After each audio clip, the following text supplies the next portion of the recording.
Wow. I think I will take this moment to stop and start chatting. This is Larry Livingston, my guest today. And it's how I know him is not in this form. And so it's very impressive to me. It's so interesting, isn't it? How you, when you know people and then you find out what they do, and it's like, oh, wow. Yeah. Hello. Hi, Kathy. Thanks for including me in this wonderful adventure. You're welcome. And I have to say, it's funny for those of you out there who have watched these over the last few months, you see the different technological problems that sometimes I have, which is very interesting and funny. But Larry and I had an interesting time hooking up just by email. That was amazing. Well, technology is our best gift and our most frustrating reality. So, we've accepted it, we use it, we depend on it, and it's really a miracle. And sometimes when I'm frustrated and I want to slam the keyboard or whatever, I have to remember the phenomenal advantages we have in this world thanks to technology. And it's not Yeah. going to go away, and it's going to become more and more sophisticated. And the people my age, I'm 140 years old, so You look really good. I grew up with crayons. So Me the I, too. the idea of having this, if you had said to me in 1950 Yeah. that I was going to be doing this in 2020, I would have laughed because it would inconceivable. So Yeah. in the end, we're blessed to have it, and somehow we need to try to manage it and make the best out of each circumstance, even when the internet shuts down or other issues arise. And just remember that you could choose to just throw away your computer and your cell phone and go back to 1950. And I don't think anybody would really, in a thoughtful moment, want to do that. So I accept it as a fantastic but complicated new world. A great challenge. By the way, you look absolutely beautiful. Oh, thank you. It's I was in makeup for 2 hours before we got. I'm kidding. It I just worked. I just finished teaching one of my wonderful conducting students at USC, and so I was making a quick transition. Thank you. How many students do you teach now? I mean, it's apparently online only, correct? Yes, USC, like most universities, is at this point compelled to teach virtually until we get on top of the COVID or we get the vaccine really available on a national level. Yeah. So I'm teaching, I have 8 private students and 2 classes that I teach, an intermediate class, mostly of graduate students, and then an advanced conducting class, which is made up almost exclusively of doctoral students who are majoring in something else like oboe or organ or Yeah. choral music, Uh-huh. but who are interested in developing conducting, and so they can minor in conducting. So that's my life. Yeah. How long does it take someone to do the studying that it takes to get a I don't do you get a degree in conducting per se? You can. Many schools offer it, and typically the experience is you start with someone who's deeply involved with music without conducting at some level, and that happens over a course of elementary school, high school, even in undergraduate days. And then typical conducting programs will usually launch at the graduate level, and they're all over the country, master's degree programs, doctoral programs. And the answer to the question is how long does it take? It really depends on the person and that person's work ethic, affinity for the physical act of conducting. Hard to give a specific answer. Every once in a while, someone will come along who started conducting in high school, and that often can put that individual kind of ahead of the game. Yeah. But that's no guarantee either, because really, at the end of the day, conducting is easy. Playing is hard. And I tell all my students, remember, when you get on the podium, it's easy to wave at people. The question is playing the oboe, playing the violas is difficult. So the real answer to that question has to do a lot with the extent to which the person has developed a deep personal relationship to what it means to make music. Without that, no matter how much technical panache and skill somebody has, it's really useless.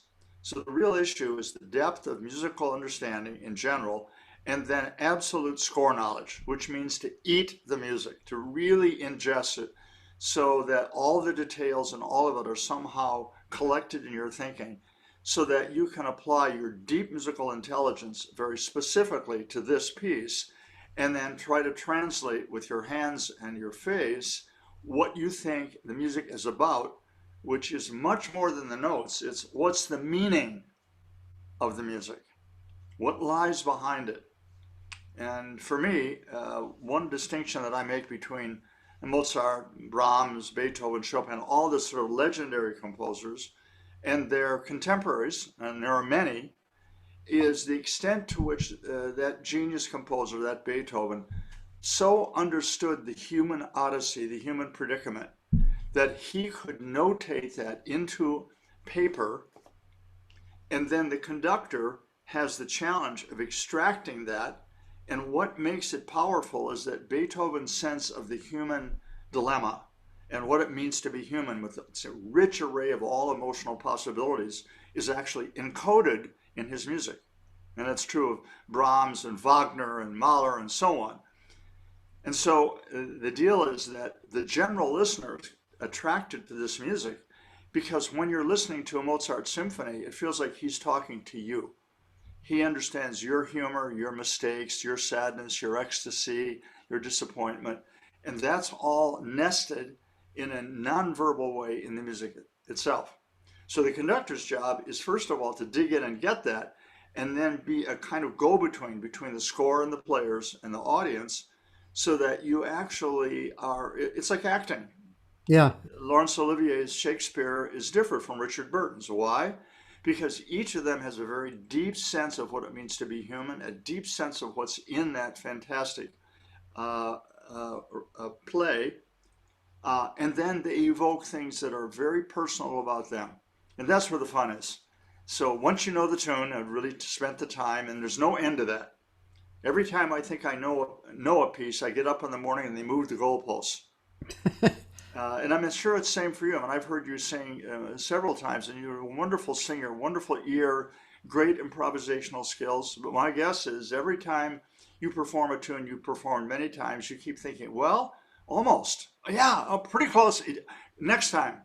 So you continue to reflect on it, so that at the end you find hopefully a version that you can say, okay, I will never get there, but that's close. Yeah. Do you listen? I would assume you listen to the same, like if you were being introduced to a song or you had a song to um, help, if you had a song to conduct with an orchestra that you were just presented with.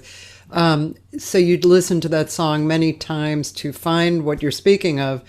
And I guess you would listen to the same artist doing it again and again, or do you compare artists, which is something I do?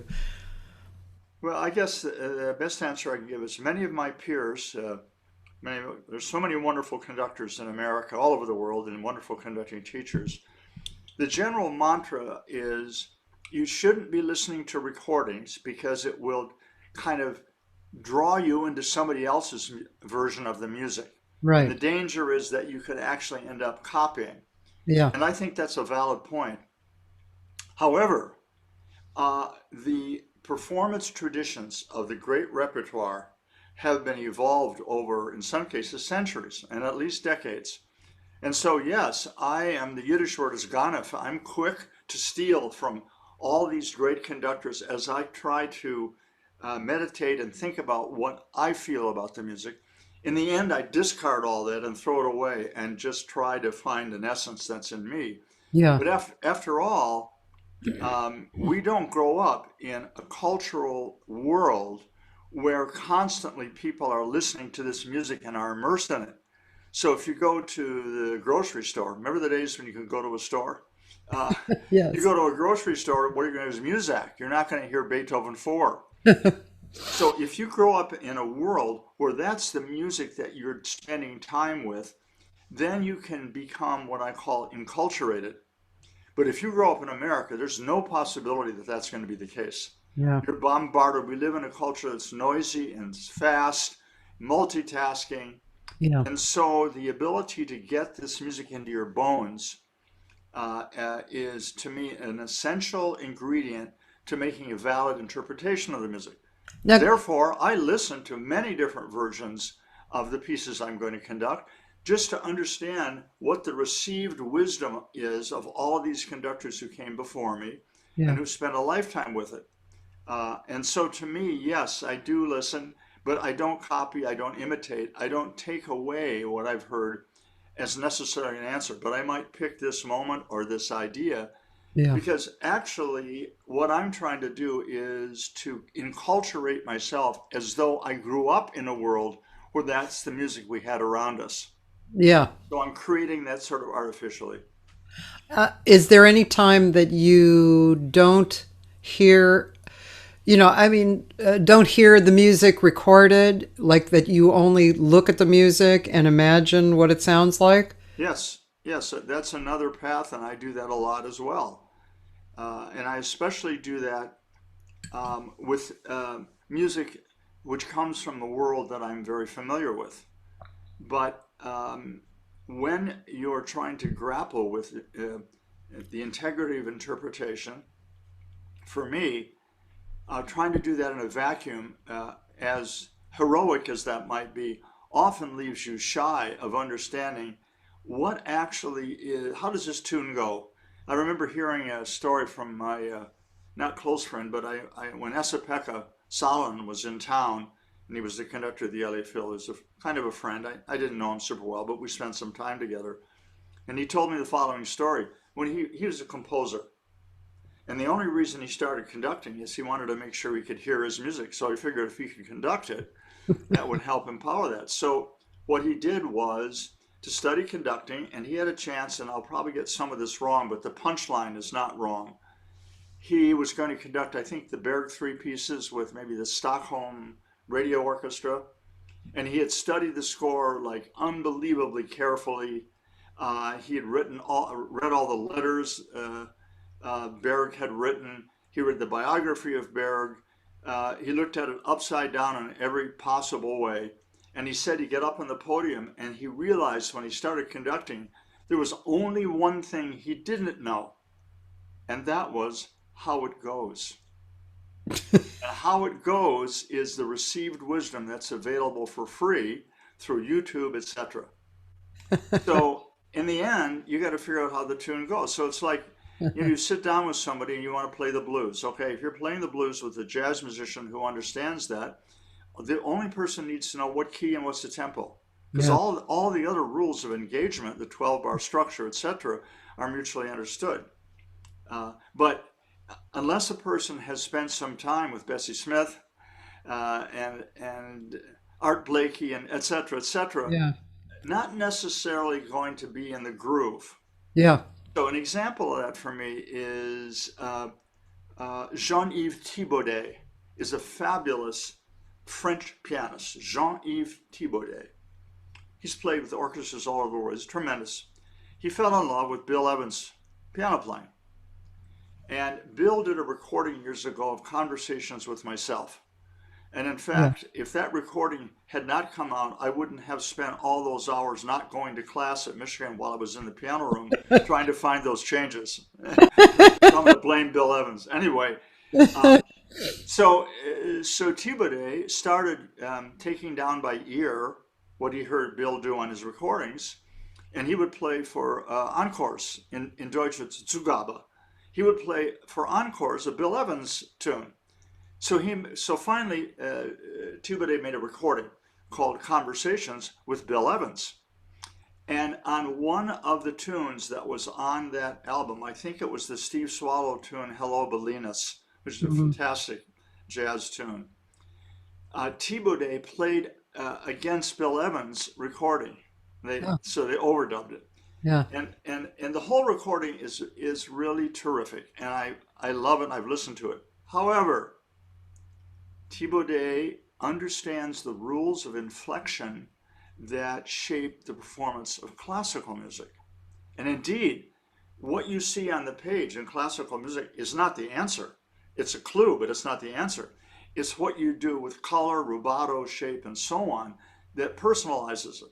But there are certain rules of inflection that you grow up with if you study classical music. Parallel to that, there are rules of inflection in jazz, equally important, but not the same. And so when Thibaudet plays Bill Evans, it doesn't swing. It's troublingly correct, troublingly competent, Oh, but it doesn't swing. yeah. And it doesn't swing because the nuance, especially of rhythmic inflection in deep jazz playing, is as elusive as its parallel in classical music. So anyway, um, I guess my kids say never ask him a question because, you know, your hair will be my color before he's done. Well, no, but that's good. I was just trying to think of, while you were speaking about that, I'm looking on my phone to find it because my brain isn't. Horowitz. So I sang on one of my last records with Josh Nelson and Larry Coons. I sang a Scarlatti piece because my piano tuner, every time he tunes my piano, he plays this beautiful Scarlatti piece afterwards. And it was in my key and it was beautiful and simple and, you know, and turned out to be perfect for Larry and Josh and I. But as I was investigating, I found Horowitz playing it, you know, just by himself. And it struck me that it was like a jazz player playing it.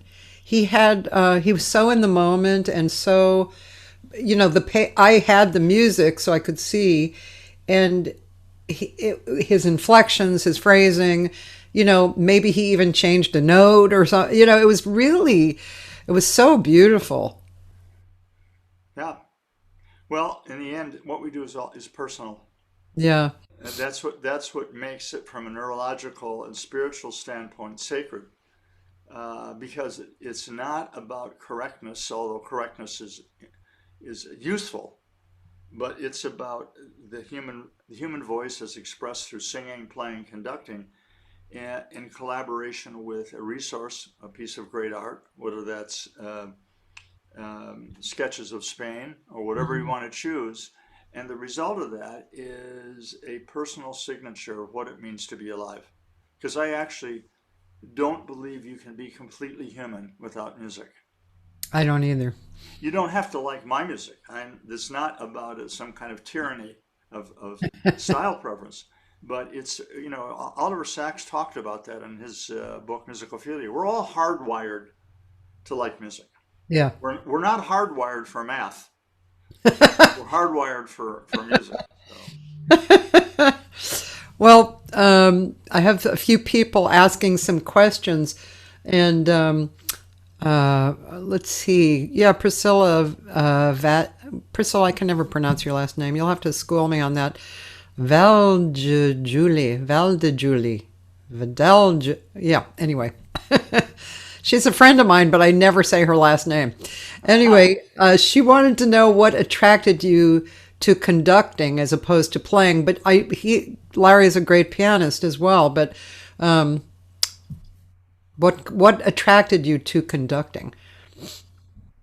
Really, really good question. The quick answer is playing is too hard, and so I wanted to do something that was easy. So I'm sort of kidding. Uh, I played clarinet for a long time, and piano and saxophone, and I love playing. The Uh-huh. visceral relationship of doing it, of making the sound. Um, but actually, what I wanted to do was to understand music better. And with respect to classical music, no matter how virtuosic you become, and I was never virtuosic, no matter how good you become on an instrument, except for piano and possibly violin, it's not the same as grappling with a score, where you have this huge ensemble of players playing all these different instruments and playing this great music. And my main reason was I wanted to figure out how music works. I wanted to understand it better. I am an obsessive learner, and I thought if I kept spending time focusing on clarinet, I could get good at playing that machine, but that was going to trap me. So I decided, okay, let's go to the macro. And so I started studying scores, first band music, and then ultimately, thanks to some wonderful teachers, orchestral music. So the first reason was I wanted to understand it better. And I felt if I studied conducting and then began working at conducting, I could really teach myself and then share what I knew. And the second reason is that I love working with people, and especially young people. I've spent a lot of my life conducting youth orchestras all over the world: Germany, Austria, New Zealand, Australia, Poland, all over the US. And to me, the opportunity to connect in a very personal way through music with people was obviously inherent in the whole idea of conducting. Yeah. So those are the main reasons. I Yeah. miss playing. It's like every choice is not get rid of something and get something. What you got rid of in part lives with you and wishes it was still there. So you don't get to have these right angle turns without ruining what you gave up. And I miss playing. I Yeah. played a lot for a long time, but I wouldn't go back and change because I have immersed myself in the adventure that I chose, which is to try to figure it out. And if you think of music as a 1,000-page book with every page having profound ideas, I'm on page two. Jeez. But I can do pages one and two, baby. Don't make any mistake. Hey, do you mind if I play you playing by yourself? I found an improvisational opening session for the All National Festival in Okay. Yeah. 2014. Yeah. Sure. You can. What? Yeah. If you want to. Okay, I'm going to do it. Here is Larry playing piano at the 2014 Music for All National Festival presented by Yamaha.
Wow. Oh, that was beautiful. Thank you. Oh my gosh. Wow. Look at that girl in the middle. She's just blown away. Oh, that is really beautiful. That was interesting. There was a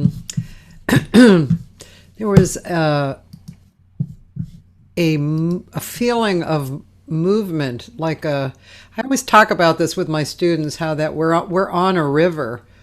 You know, we're on a boat on a river, and the surroundings are changing, and but I'm still on the boat. No matter what I do, I'm on the boat, and it's moving. You know, to get the idea that it's okay. Let go and be aware, and that reminded me of that. It was just there was a movement and almost knowing or expecting what to come next. Oh, look, there's the beautiful tree. Oh, yeah, the rock next to the tree. It was really quite beautiful. Oh, thank you. Yeah, my improvising is always without any foreknowledge. It's really just harvesting what's inside me at the moment. And it often takes very different forms and shapes and so on. Um, I, I improvised often at the end of presentations when I'm doing motivational speaking. And when I was in Texas years ago, I've had a chance to do a lot of conducting. This Texas music education is the gold standard for the country. Huh. Their programs are phenomenal, especially with respect to performance-based orchestras, bands, jazz groups, etc. Yeah. So I did a keynote for the Texas music educators, like 20,000 people. And at the end, I improvised something um, like I just did in Music for All. And this woman came up to me afterwards. She said, "Where can I get that recording?" And I said, "Well, if you recorded what I just did, you could. Otherwise, it doesn't exist." It's a dangerous idea because, especially when uh, you want to send a message which hopefully attaches and reinforces the credibility of what you've been talking about. Right. You don't want to do something that's really somehow out on left field or doesn't work or it's full of wrong guesses, etc. So this idea of thinking in the moment, which of course is a reminder that the intelligence required to do music is huge, is that the danger of that, the risk of that is pretty great. Yeah. And I have not always succeeded, to be blunt about it. Sometimes, but one of my idols is Keith Jarrett, not as a human being, but as a pianist. No comment about the first part, but I consider him to be one of the greatest pianists in the world. And I've seen him in concerts improvise. Sometimes he does solo piano shows, and he will play for a minute and he'll stop and he will shake his head and start again because he was basically being vulnerable. Yeah. And he was willing to hang it out there to a point where if he got in trouble, he was just okay. I'm going to pull the plug and do it again. Yeah. I'm not going to try to play games or pretend this was headed where I thought it might go. Right. And it's, I think, the vulnerability of what it means for my audience, especially if I'm like working with a youth orchestra. They've seen me do like I was doing Mahler 2 with a group and working like crazy. And and I often work without the score. And so there's a kind of energy in the field, a sense of a goal for something that is the highest standard possible. And then I get off the podium and I sit down and play. I can't then fumble and play ineptly. I have to come up with something that is sufficiently compelling, doesn't have to be fast, that it makes a seamless connection to what I was doing on the podium. But to do that, you have to be willing to be vulnerable. And that's what I want the students to see, is that he's like us. He can make mistakes. He's human. And he's willing to present in a public arena without any music, without any practicing beforehand something. So I'm hoping that they take that away as an experience of human value. Because Yeah. actually, it's not about music or the conducting, it's about them. And it's about encouraging them to seek whatever they wish to become and believe they can, and to do it in such a way with such abandon and with hopefully such generosity of love and affection that they can see this is at least how one adult behaves in the world. And so I'm a kid. I'm going to be an adult one day, and I'm hoping that I don't want them to be like me, but I want them to be like them. Yeah. And the discovery of the self is, of course, the adventure of life. Yeah. Wow. That was great. I see why you're a motivational speaker too. That when did that start in the career? Did that just kind of naturally grow out of conducting, or? I think it kind of happened almost organically and without any game plan. Yeah. I, for years, I ran or screwed up, depending on your point of view, a bunch of music schools. And in that time, a lot of it, I'm talking, I'm presenting, I'm lecturing, etc. And so people had occasion to say to me, "You seem articulate and able to think on your feet, and your vocabulary and your ability to capture human ideas might be worth thinking about doing something with that." So I just sort of started doing it, and then I work now as a consultant for a consumer company, Uh-huh. which is a wonderful company. The one of the two biggest manufacturers of band and orchestra instruments in the world.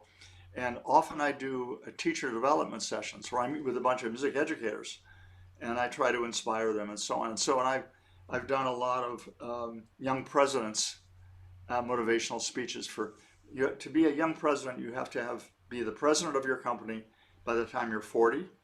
So I do this spiel with them. Sometimes I use a string quartet. It's called Conducting Your Company, Conducting Your Life. And I try to sort of demonstrate the seamless relationship between those two. So I don't know. I just woke up one day and I just do this. Yeah. I happen to be married to an incredible person, and if I'm good at three things, she's good at 300. So I feel really fortunate that I've got a couple things that I stumbled onto that I seem to be more than mediocre at, and so apparently talking is one of those. Why I don't know. So I've probably done now maybe 300 or 400 motivational talks of various kinds, and I enjoy it because I feel like I'm helping. I mean, really, on my tombstone it says "still trying to help." That's the issue. Speaking to you reminds me of speaking to David Amram. Do you know him?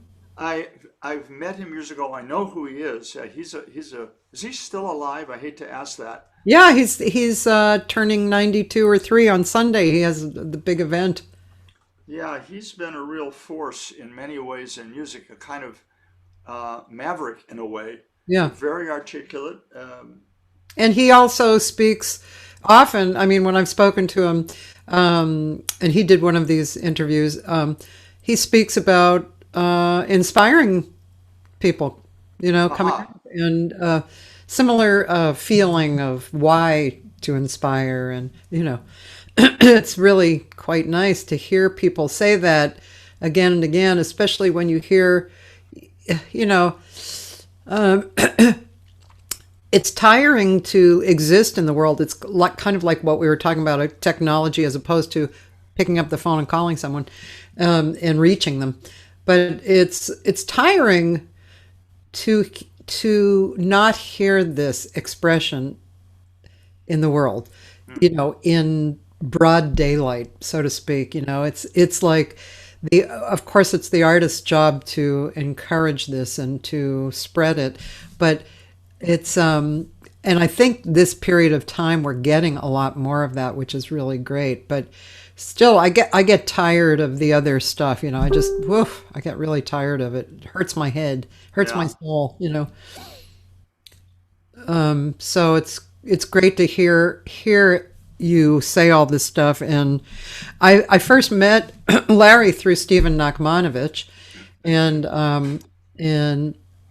as I said before, I haven't really known exactly what Larry did, or gotten to see him conduct. And by the way, the first thing we watched, the All-State playing Mahler, that was a big orchestra, wasn't it? Right. Well, Texas is a big state, and they Is have it kind of endless how many people can be in the orchestra? no, it's controlled, but they have a structure for their public school music programs in which every year, and every state does this, every year there's a Yeah. festival called the All-State Festival, and various groups perform. There are clinics, workshops, music instrument manufacturers, band uniform companies show their wares in these kiosks. And one of the culminative parts of these is to assemble the very best students from all over the state to Uh, play in a wind um, ensemble or orchestra. right. And this particular orchestra I was conducting was my, I think, 11th time of conducting a Texas All-State, which is, who knows why, it's kind of a record. Yeah. Uh, but the way they do it is there are competitive auditions at the local level, regional level, and so on. And so every kid that's in that orchestra um, earned it by a series of successful competitive moments through all these Mm. various stages. Wow. And what Texas has to do, because their kids are, so many programs are so strong, is in order to be inclusive, they assemble this orchestra. So I'm going to say that orchestra is probably 130 or 40 people. And the string sections are enormous, but the wind sections are essentially twice what a normal orchestra would have. Yeah. So instead of 3 or 4 flutes, they have 7 or 8. Same for clarinet and so on. Instead of 4 horns, they have 10. Instead of 4 trumpets, they have 8, etc. So it is designed to honor the very best kids, and then they put together this sort of epic size ensemble, and all of their all-state groups are like that. It's not just the top orchestra. So, and so the challenge the conductor has is how can you make a credible result or outcome with so many players? Well, it turns out if the players are really good and you work hard and you engage them, it's amazing what they can do. And so, as you heard, the orchestra looks huge, but it does not sound elephantine. It Yeah. sounds appropriately Mahler-esque when it's loud, Yeah. and when it's small, you can actually hear the solo passages. So, but it's partially because those kids are so good, and every music education program in the country eventually turns to Texas as kind of the model for how to do it. And there Jazz are too, actually. many other good programs, not just Texas, but Yeah. it happens to be the gold standard.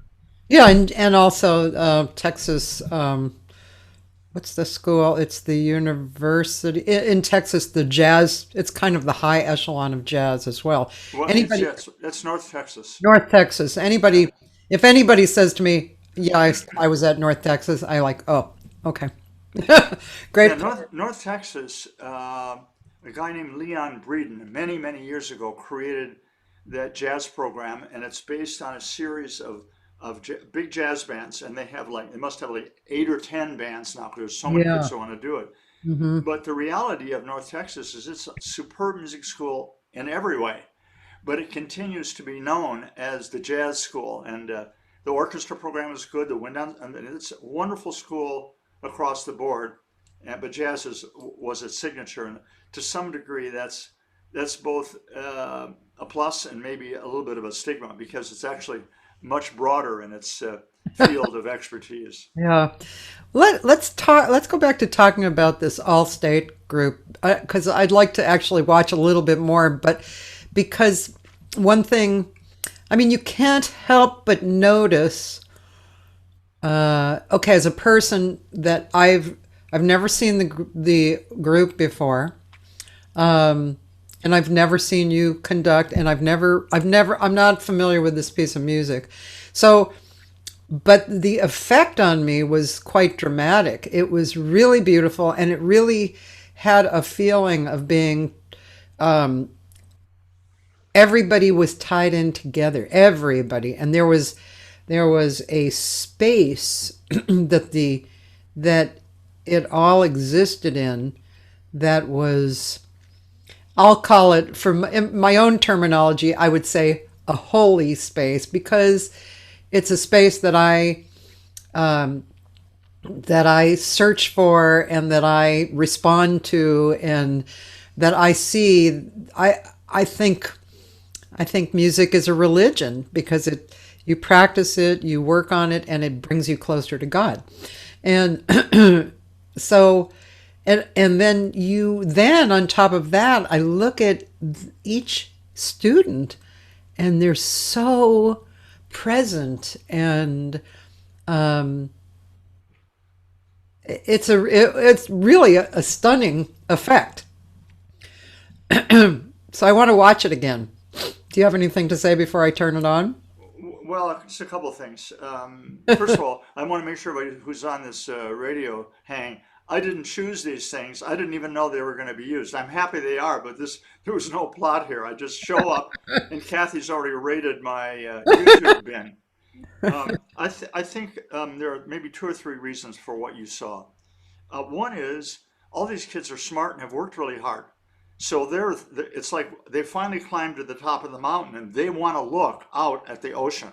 Yeah, They're not just up there, kind of shopping at the mall to buy a new shirt. yeah, That effort means that they have tremendous powers of concentration and they know it's serious. The second thing is and it may be true for other conductors, I can't speak for them, but I learn all their names. It's not oh, easy. oh my So God. I'm not saying, hey, back there in the viola, is it Judy and Rick? Could Yeah, you use more bow, please? wow, When the students feel wow. a personal relationship to the event, it changes the way they look at what their responsibility is. And if you think about it, if you're playing, let's say, violin, Yes. and let's say you're playing in the second violin section, and there's like 30 second violins, how does the kid who's like 23rd chair feel like his or her every effort is making a profound impact on the total? Yeah. When in fact, if that kid was clever, that kid could be playing very quietly "Happy Birthday" and you wouldn't know it. Uh-huh. Okay, so learning the names tends to bond the students to each other and to the music and to me. So we make family. The whole idea is to make this in 3 days of marathon rehearsing to make community. And then I tell them, um, I'm assigning you something that has nothing to do with music. We live in a world in which compassion is a critical aspect of best behavior. And you get to be a Samaritan. And this is how you're going to do it. When we have lunch break, I don't want to see you sitting with your friends. I want you to find somebody who's a different race, different ethnicity, different gender, and sit down next to that person and talk to them and get to know them. And when you look into their eyes, you know what you're going to see? You're going to see you. We all want to be safe, have enough to eat, and a life of meaning. So I'm assigning you for the rest of your life to be a Samaritan. And you can do that right now. And so these efforts to cohere and make this is part of it. I also use humor all the time.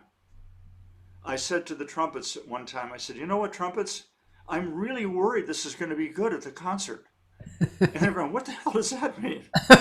So there are all of these moments where I just riff and I get off the podium. Sometimes I'll go sit next to the French horn and say, let me get back here. Let's see if I can help you if I sit next to you.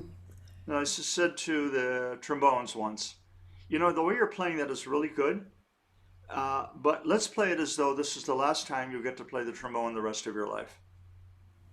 So I create, to the best I can, an atmosphere that's quickened by the nature and importance of the human aspect of what we're doing. And that seems to have worked for me because that's how I am. This isn't a trick. This is exactly how I feel. Yeah.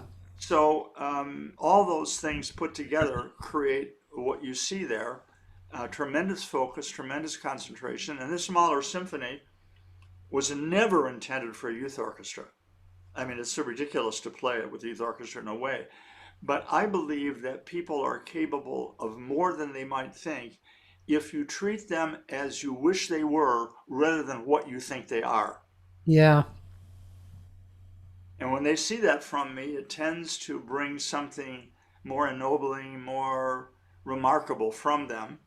And I'm always happy at the end of these, and I've done hundreds of these, when kids come up and they're in tears, and it's clear that we just had an experience that's rare in life, a kind of communion of the soul, a relationship which is part of what it means to be alive.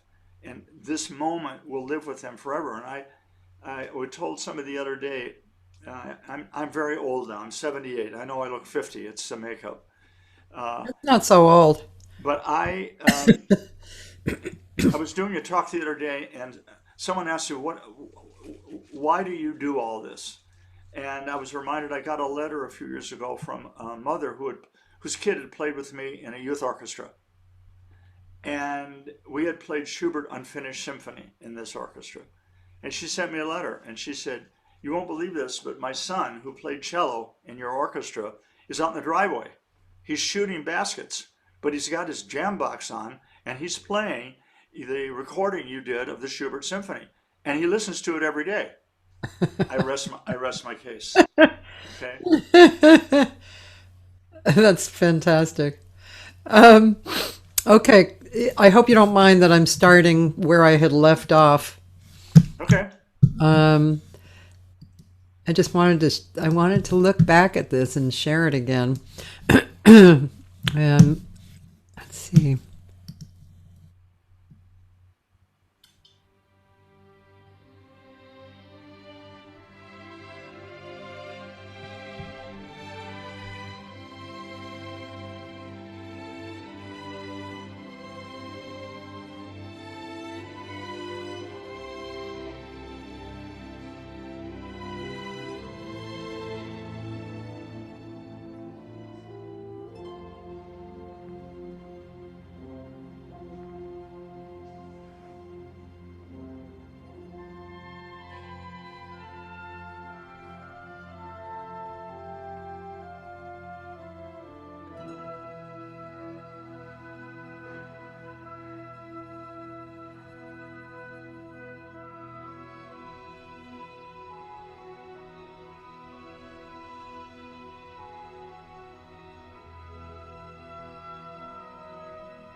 Wow, I'm going to stop here again.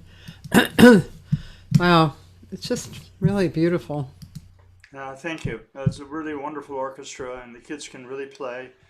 And we're able to cohere this gigantic ensemble into something where the illumination of what matters was audible for the audience instead of a kind of roar.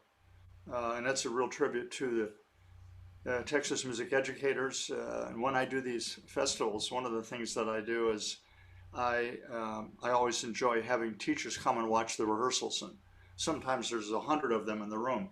And from time to time, I will say, "Hey, what do you do?" And I'll tell the students, "Turn around." And the person will say, "Well, I'm a high school band director or whatever. Do you have any students in here?" And he or she often will say yes. I say, "Okay." When they say, and I say, "Okay, I know Judy, I know Bill. Okay, I want all of you in the orchestra." I tell them, when you hear something good in your orchestra, I want you to move your feet. That's what pro orchestra. I want you to shuffle your feet.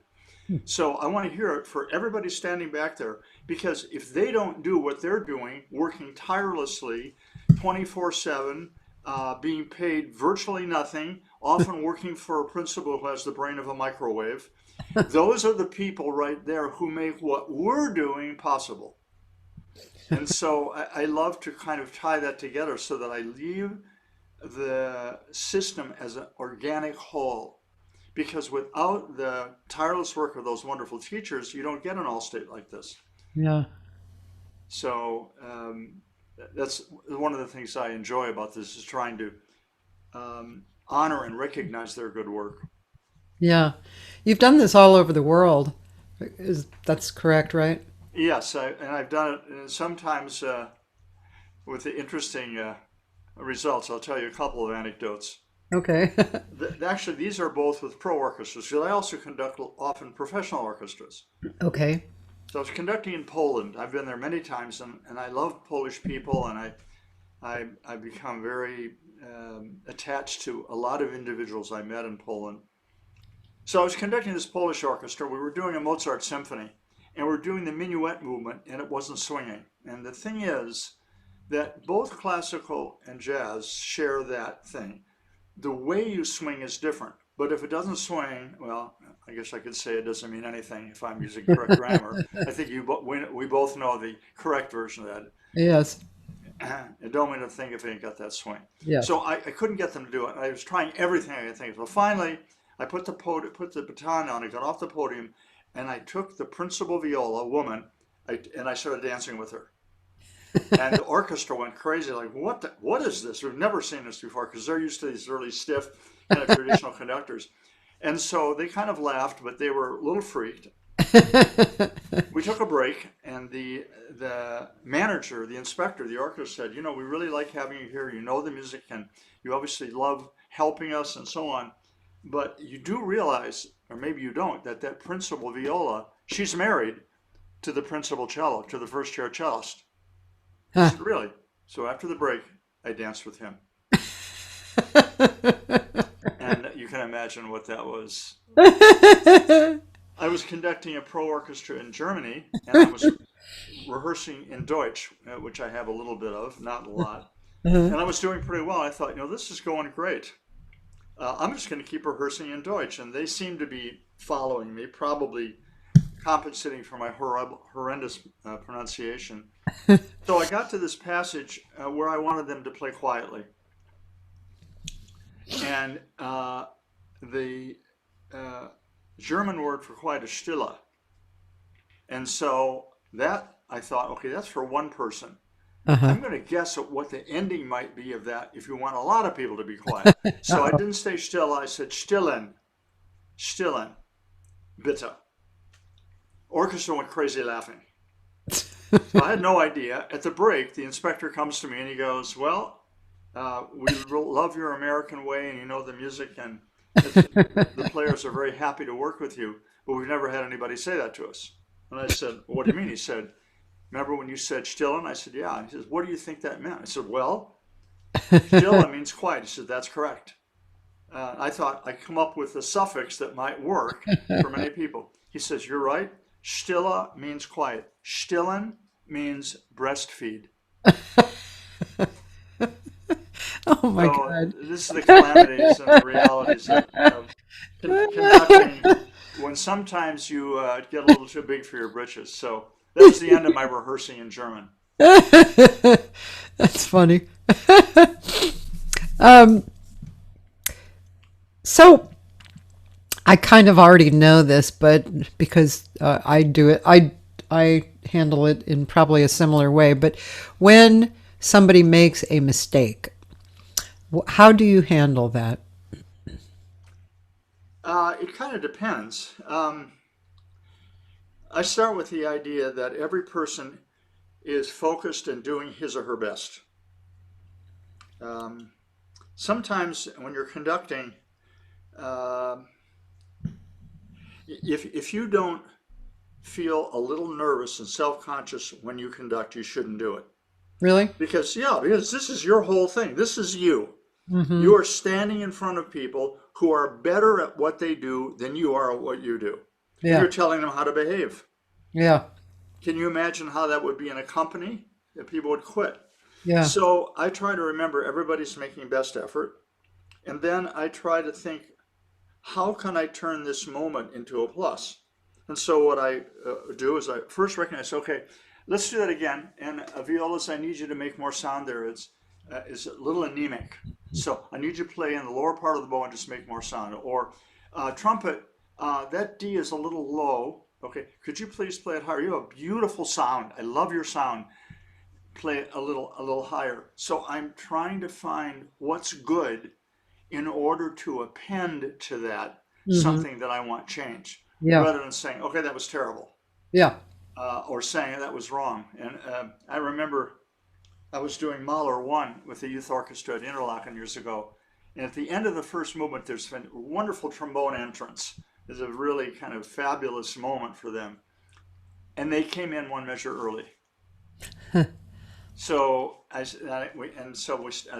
stopped and I said, trombones, I've never heard that played better.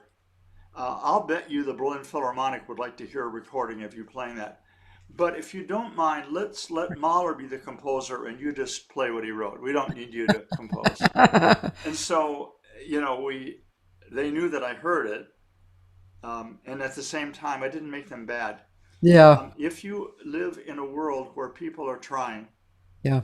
and the way you treat them suggests that they're not trying, it tends to reduce their sense of purpose and their desire to do it.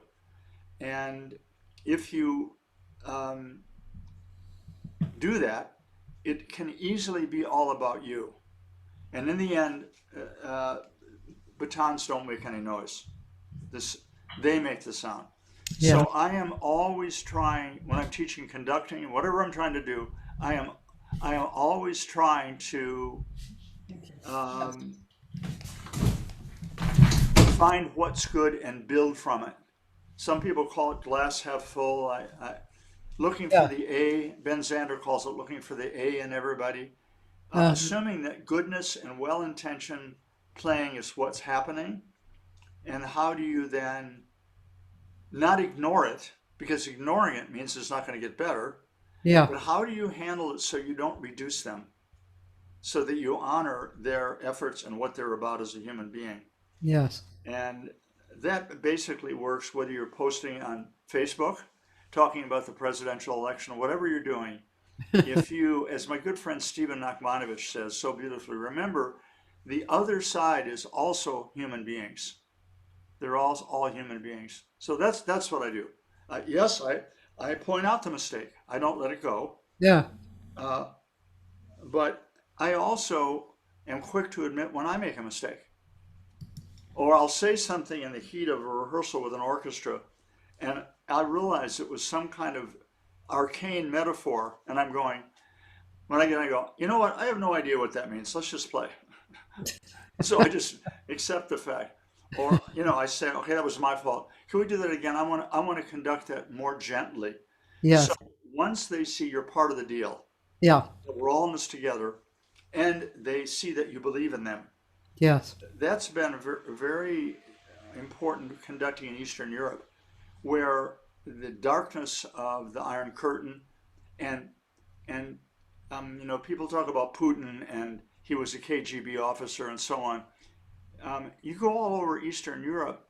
When the wall came down and the sort of political climate changed, within the infrastructure in the music world, and I'm sure in other worlds, the people who were in power, position of power, were in part because they were part of the party. So they're very clever. They're still part of the party. It may not be official, but they still hold those powerful positions.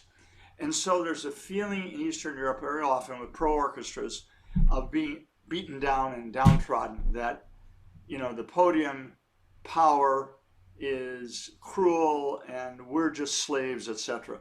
And what I bring is this completely different idea, which is we're all in this together. And I'm lucky to stand up here. If I could play trombone as well as you play trombone, that's what I would do instead of this. So that feeling of hope and possibility has turned out to be a very wonderful recipe. And often when I've conducted Eastern Europe, people have said, I haven't heard the orchestra play like that before. Well, I didn't make them play better. I invited them to show the better they already had. Hmm. So Um, believing in them.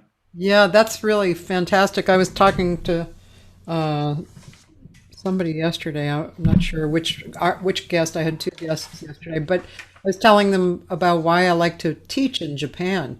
And so Japan is, traditionally society that has suppressed women.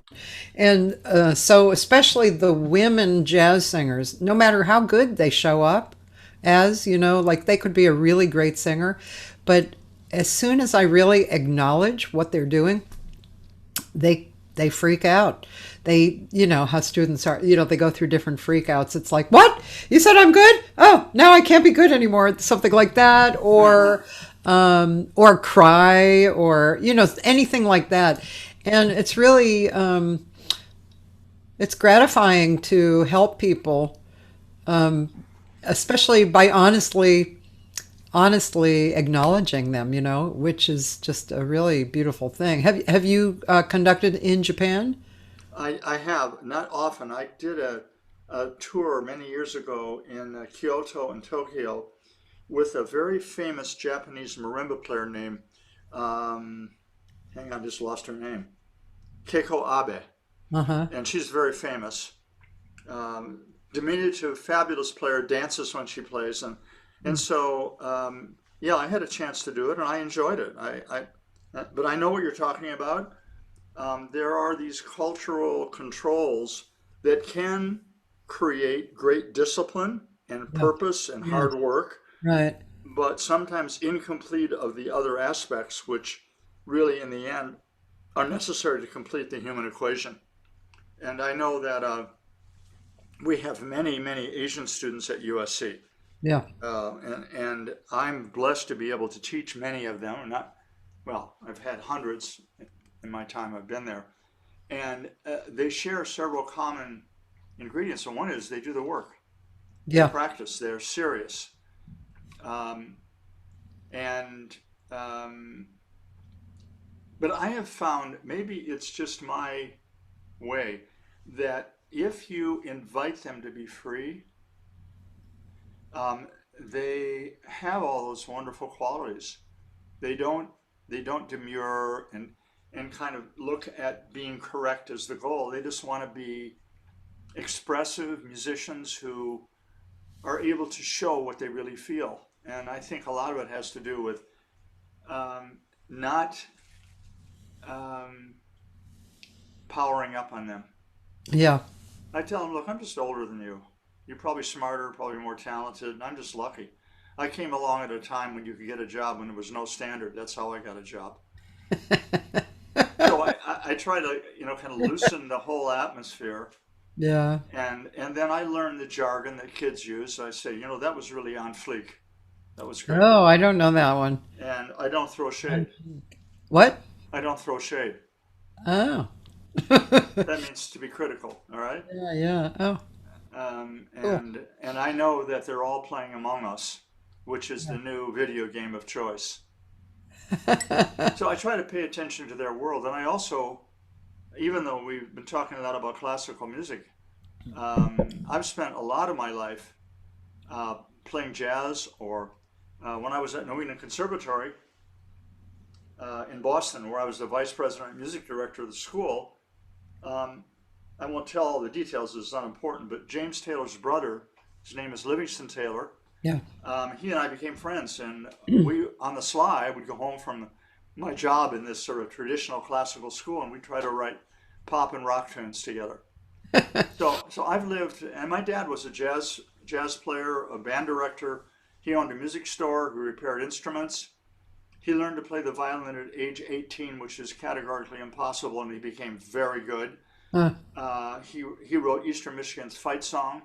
I oh, grew up in a world where the license to be eclectic was a given, and I didn't realize that I was unique in that way until much later.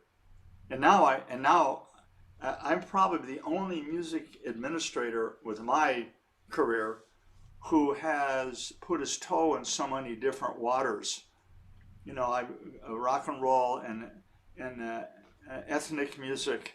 I played with Harry Partch's ensemble in La Jolla, which is Harry Partch was a bum who spent 33 years riding the rails, and he found a bunch of instruments that he made and put them together and created his own musical scale.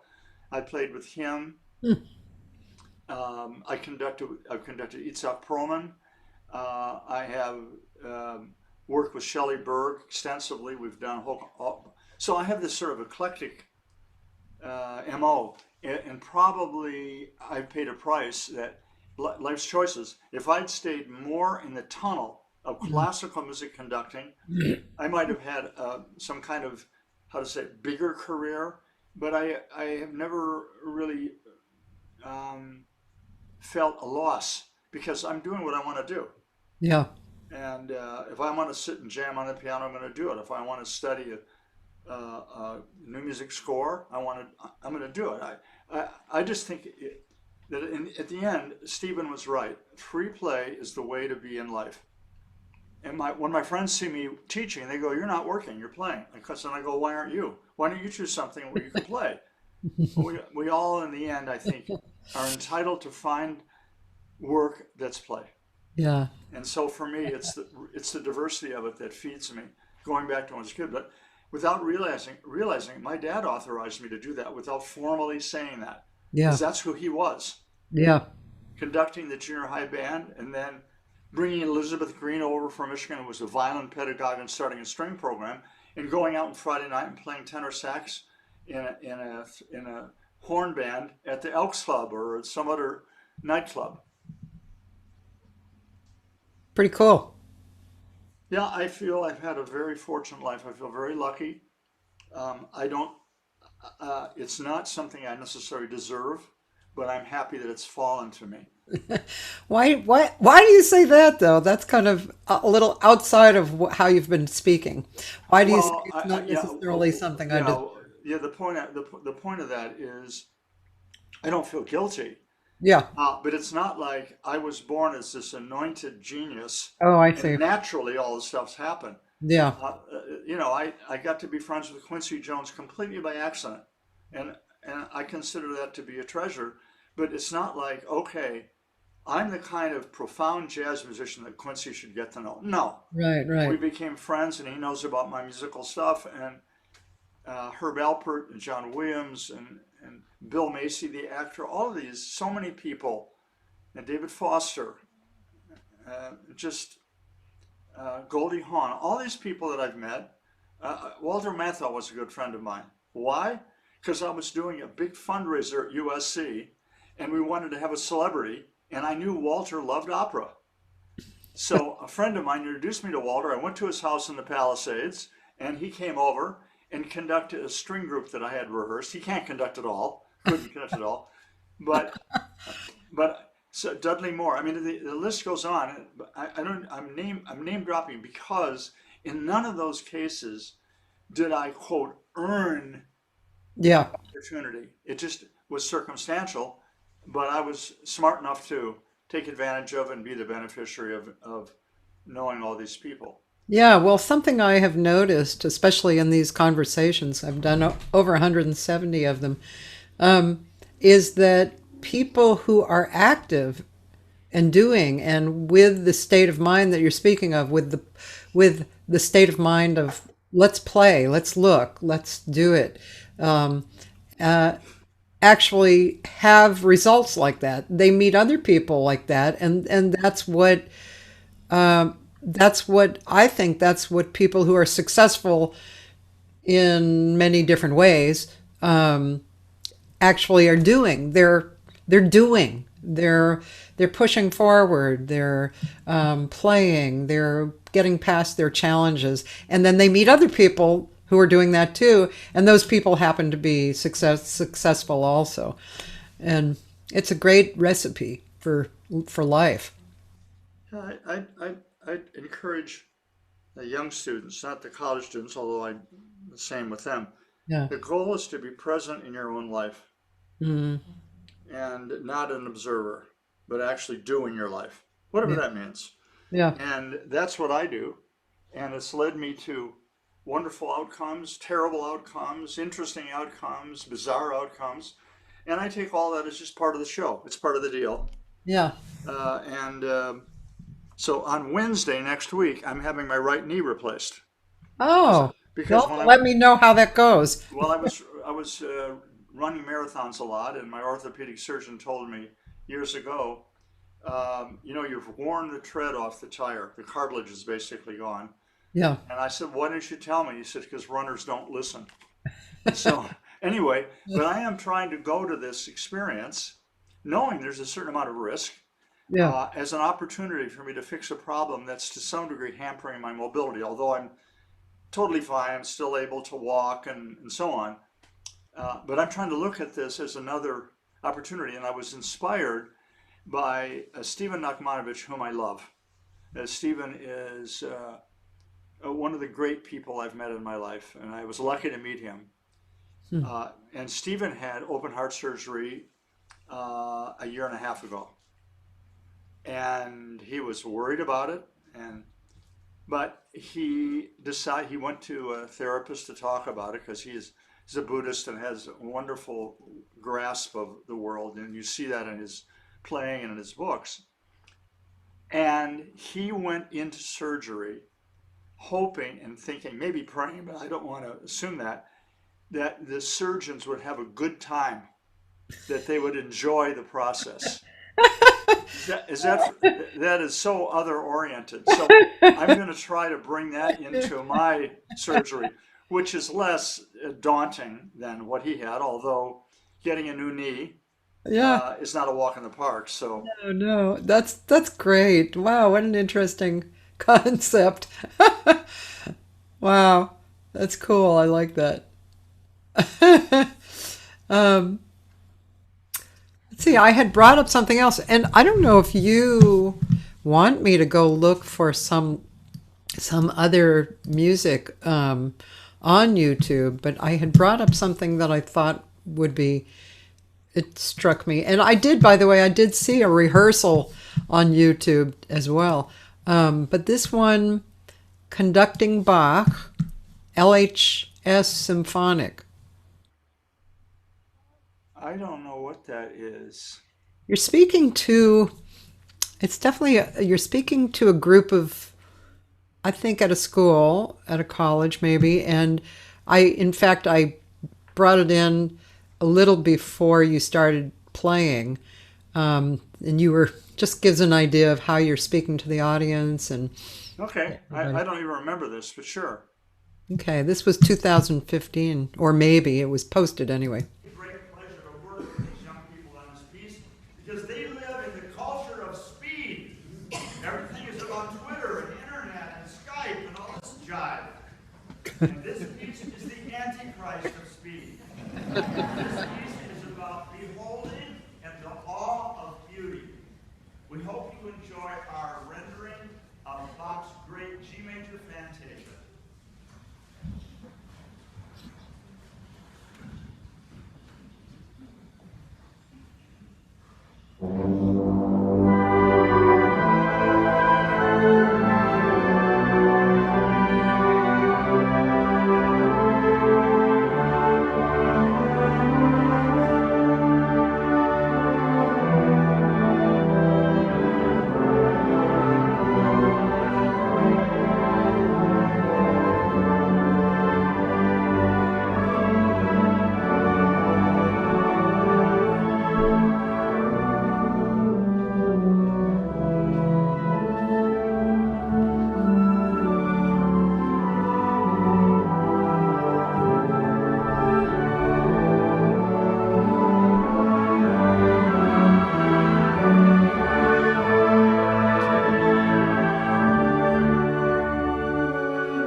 town now again.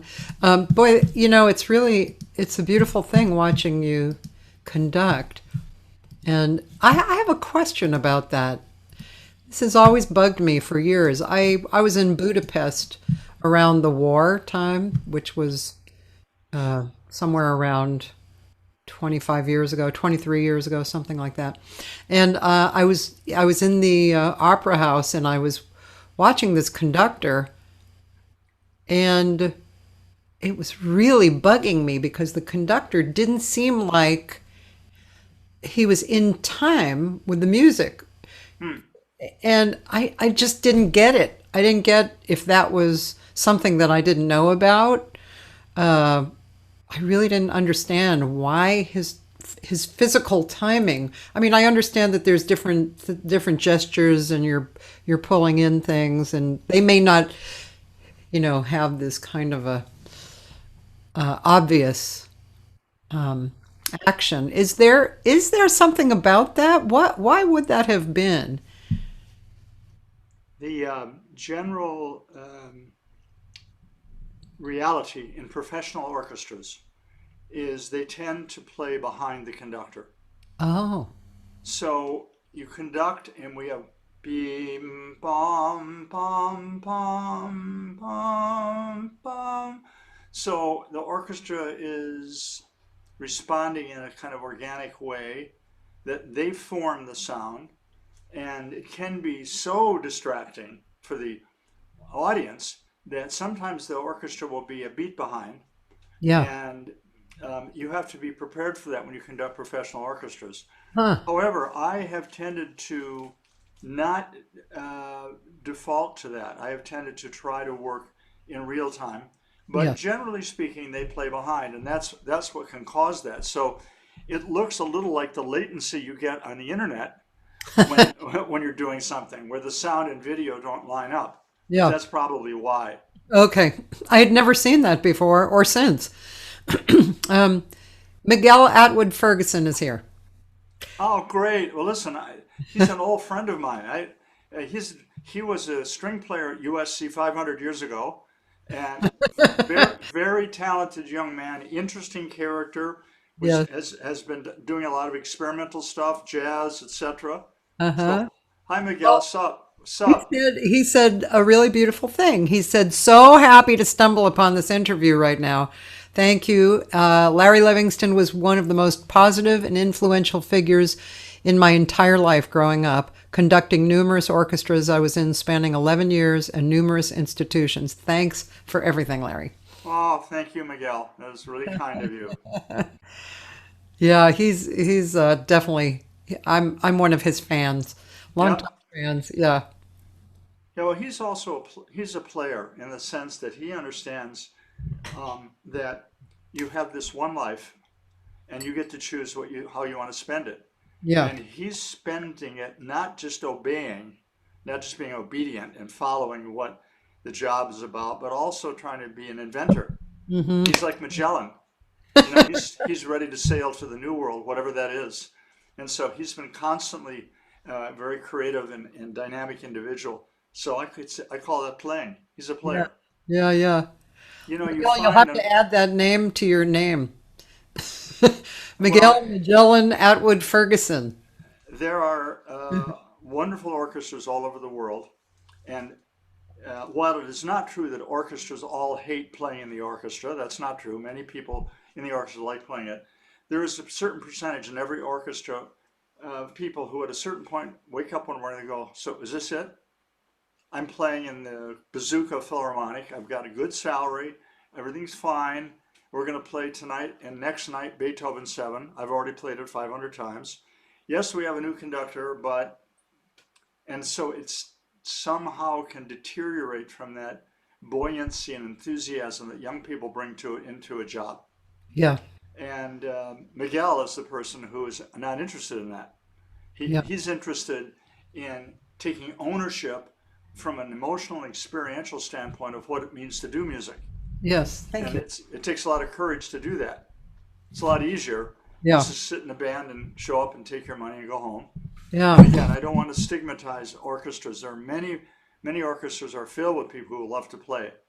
but there's a danger of getting a certain kind of ennui that you're there, and the thrill of getting there is now worn off. Yeah. And now here we are again, putting on the tuxedo, playing Beethoven Fourth Symphony or whatever it is, or Brahms One, over and over again. And that sort of redundancy Yeah. can be numbing. Yeah. You see it in some orchestras, and Miguel is the antichrist of that. He's Yeah. not interested in having somebody play him. He wants to be the player. Yeah. Yeah.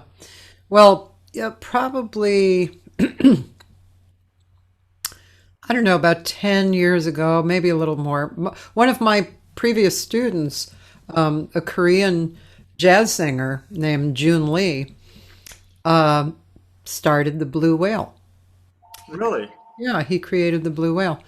And he's definitely a person. His intention was to open the doors to adventuring people, and especially younger people who were, as you described, Miguel.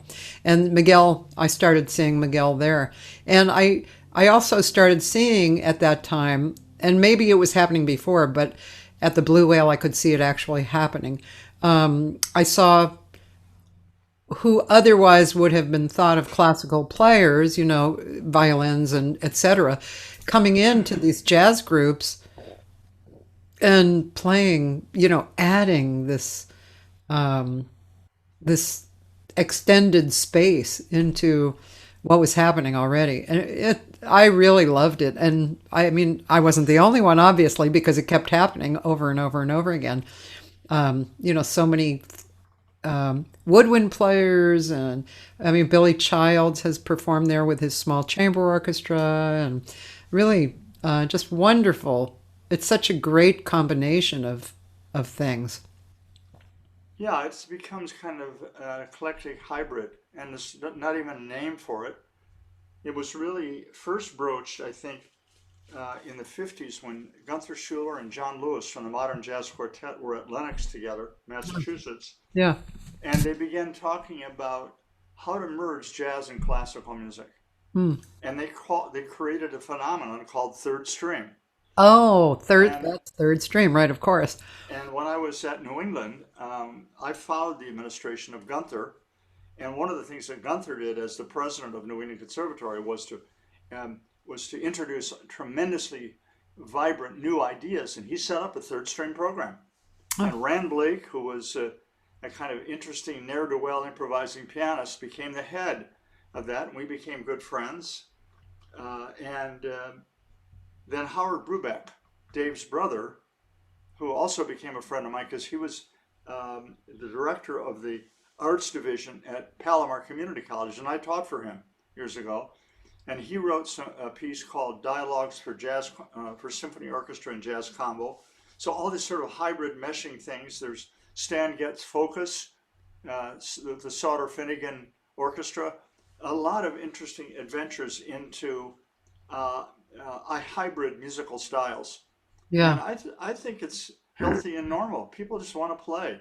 Yeah. I think especially young musicians are not necessarily living in that kind of narrow focus way.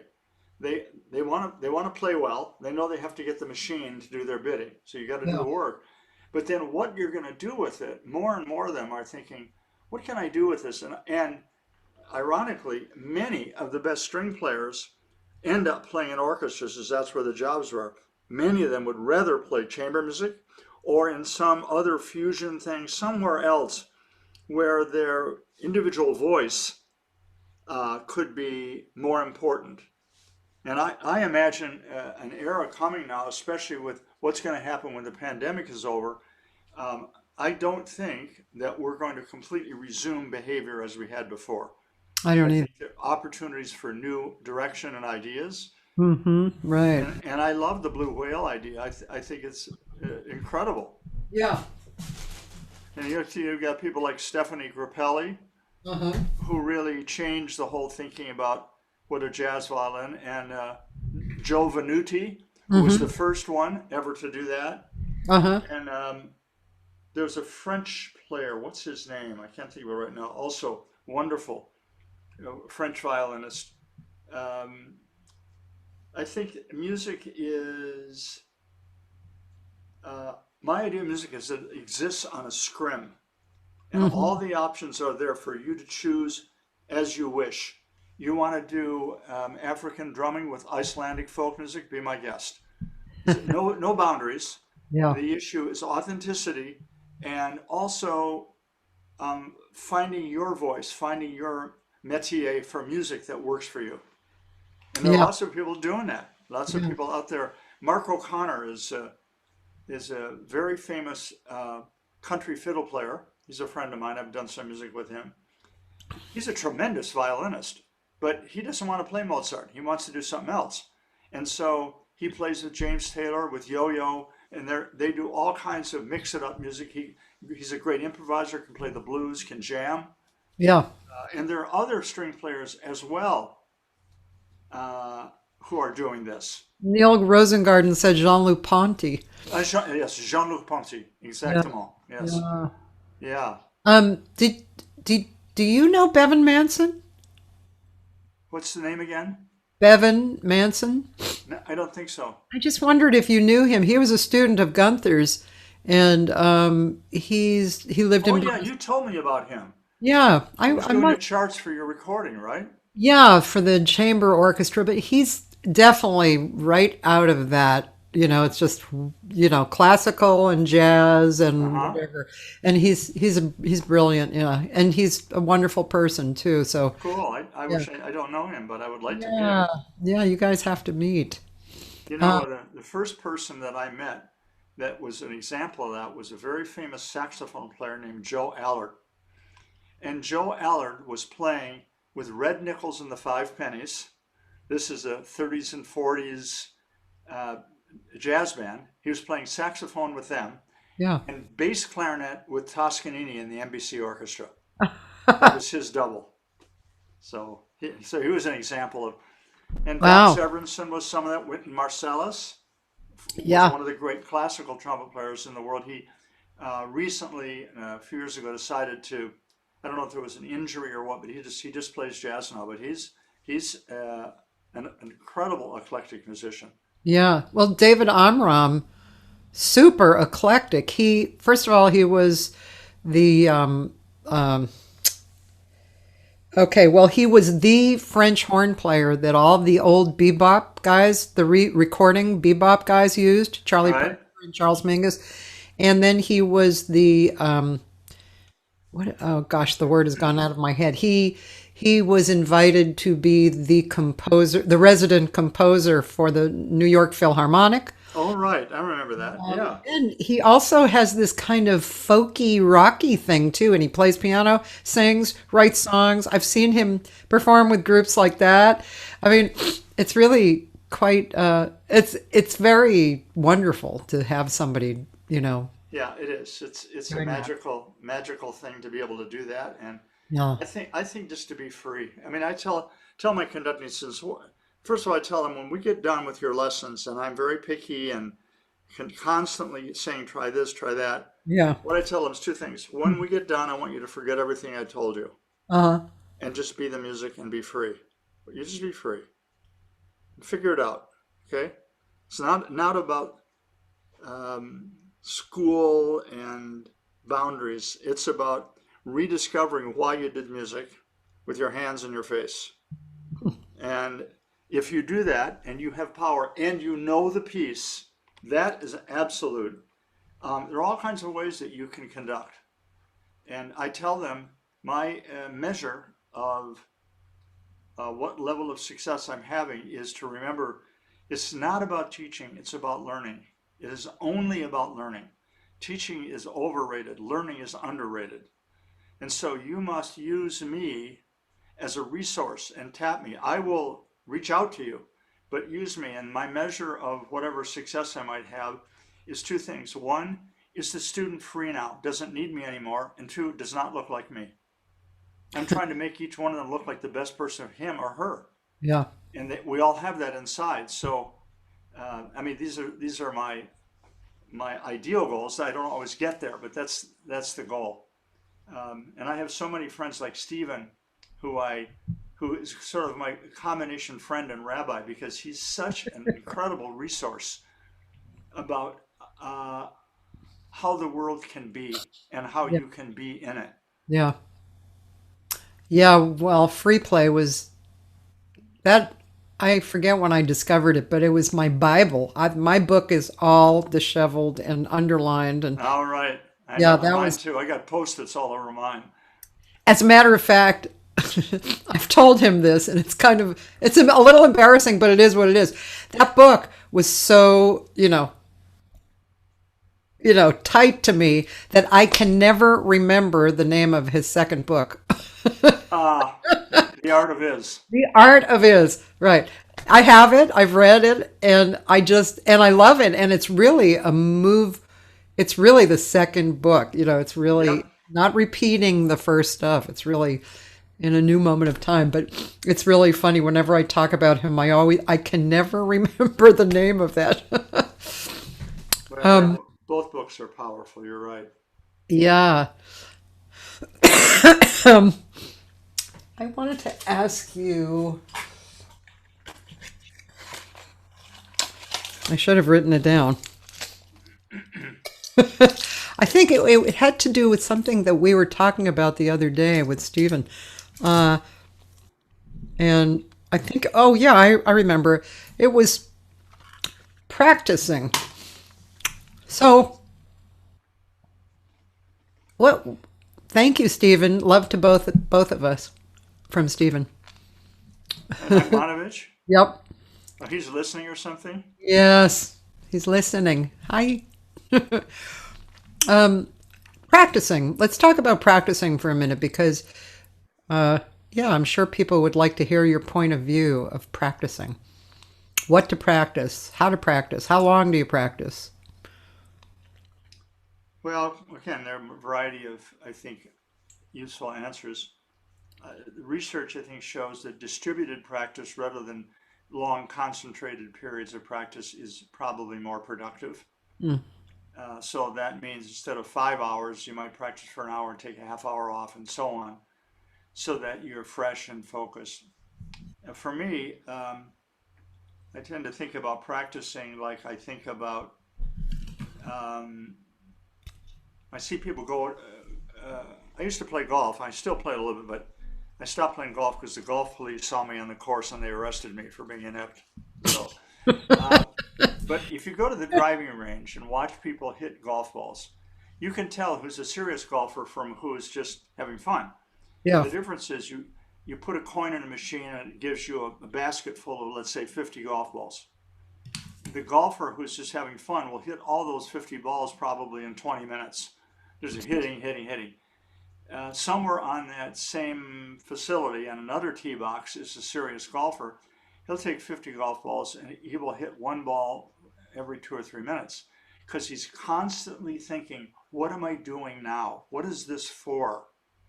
And the idea of slow, correct practice with a very specific goal is to achieve the most number of correct repetitions. Most people who practice are looking at some passage that's difficult, and then they will practice it over and over again up yeah, to tempo, yeah, and then they will get it right a couple times. And that's maybe out of 10 or 12 tries. And they think, okay, I got this. Actually, the chance of you being able to play this correctly when there's pressure on is zero yeah, because you did it 12 times, only two of them were correct. So not okay. Take the music out. Don't take your instrument out. Take the music out and put it on the stand and look at it. Find a passage you have trouble with.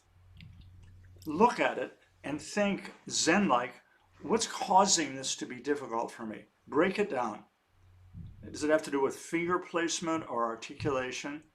And then take your instrument out, close your eyes, and think about playing it and play it once slowly. And stop.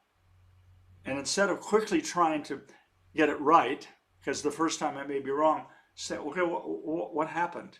What is it within that? Is there a micro moment that I should work on? Okay, let's do that again and do that moment.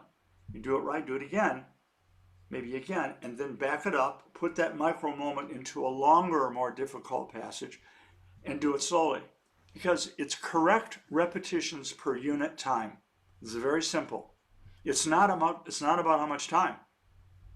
Because you're not careful, you're going to spend a lot of time confusing muscle memory.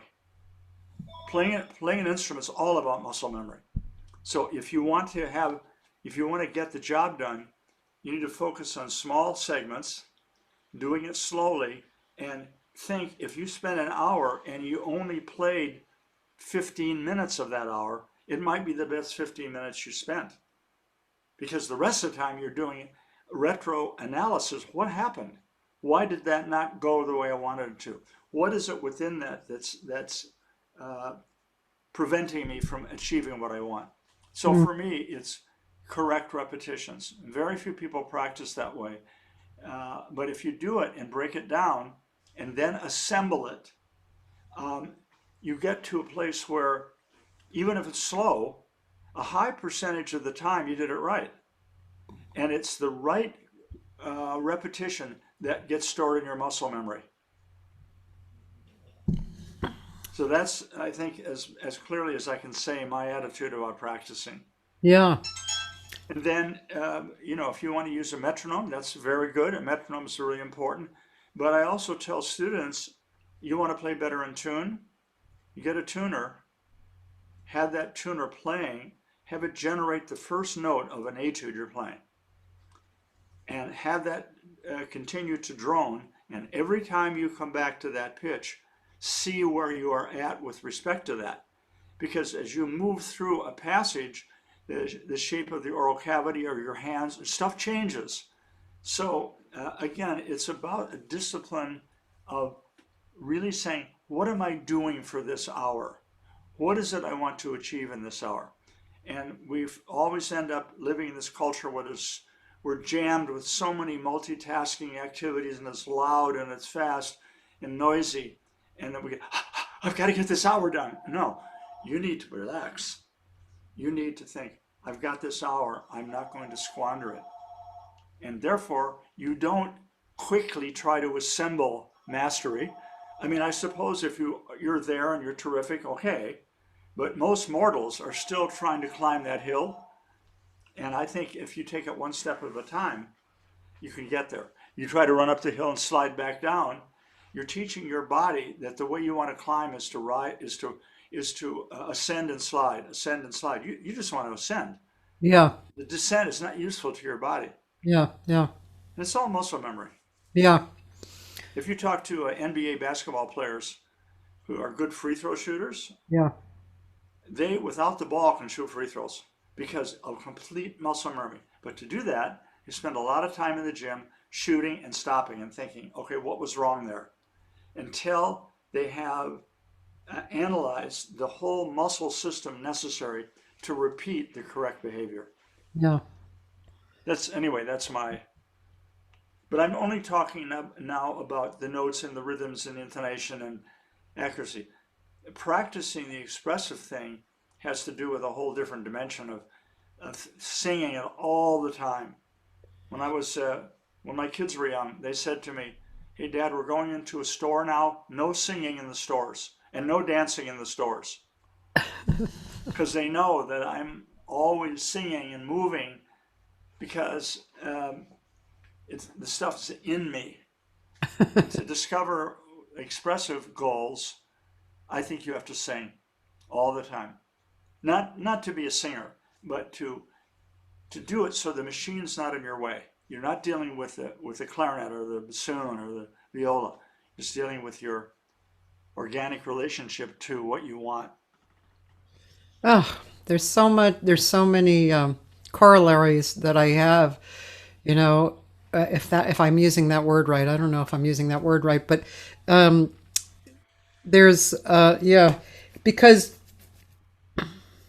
for me, and I've been thinking about this a lot and working on it a little bit. I have a voice teacher who's really wonderful.